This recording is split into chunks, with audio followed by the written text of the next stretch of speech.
K-Rugs, the sober dog, and Gemma Girl, the other sober dog. Today, Oxycontin Part 2. About my story, getting started on Oxy. This is Part 2. Part 1's already up, so if you missed it, go catch it. And now I'm going to fill you guys all in on the rest of the story. Alright, as always, Sober Dogs does not condone or promote any drug use. We are about recovery, but accurate and honest information about addiction. Alright, let's get right into it.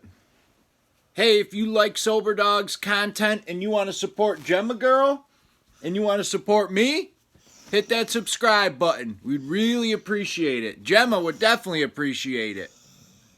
Alright, let's get into the video. You got a daily habit of, if I have the money for it, 200 plus milligrams of Oxycontin a day, normally maybe just an 80 because that's all I could afford. The pills are $50 a piece at this point for an 80 milligram pill. So that pill I did that night when I got home was $50 because it was a good friend who sold it to me. He gave it to us for 40, but big deal. So I'm thinking you got to spend a minimum of $40 a day every day to keep this habit up. So of course at that point, as somebody in active addiction, I know how to beat the system.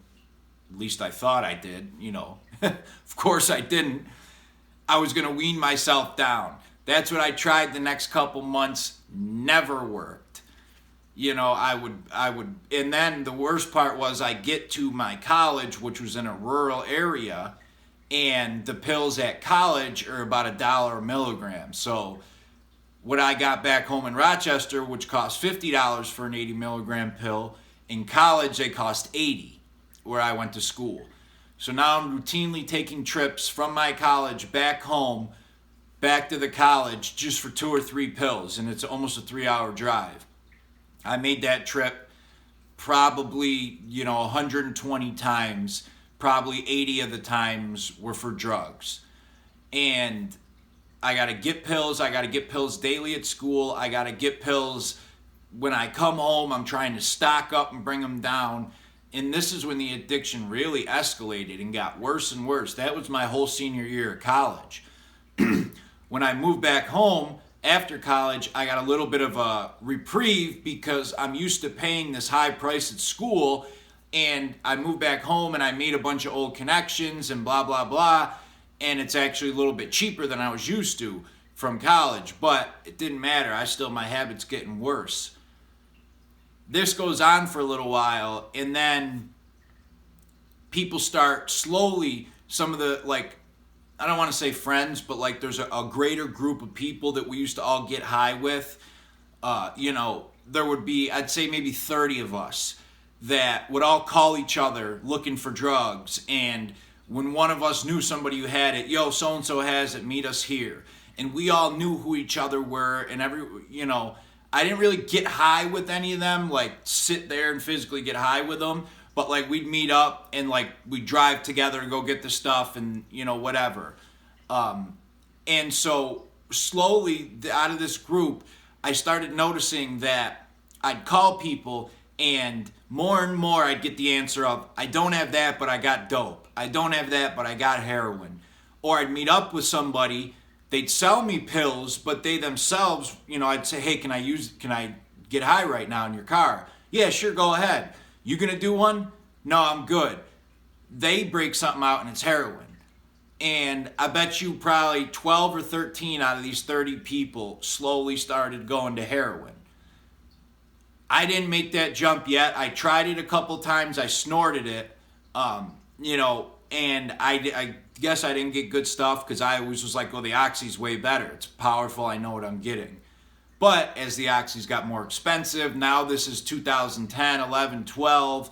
This is when everything in the government's big time going on with the Oxycontin. The pills are really getting regulated now. I start turning to heroin more. So then I snort it and I get a good batch and I'm like, whoa. That cost me $10, and I got pretty much the same high as an 80 milligram Oxycontin. You can't beat it as someone in active addiction. Boom, now I'm doing heroin daily.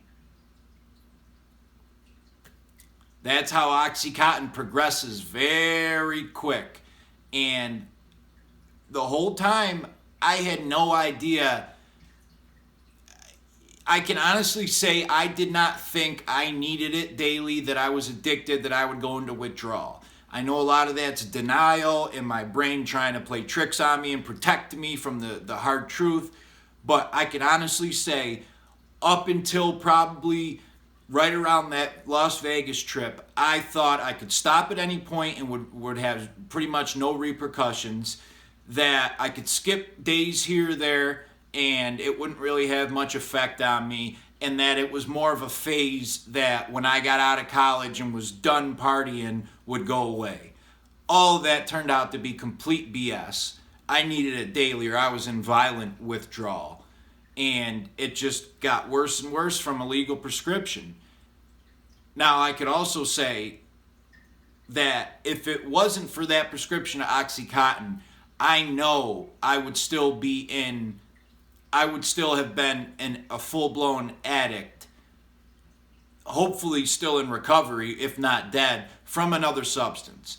Because right from about 14 years old, when I first started drinking and doing drugs, I loved drugs. It just happened to be that Oxy came into my life at the right time, which led me down the Oxy heroin opioid path.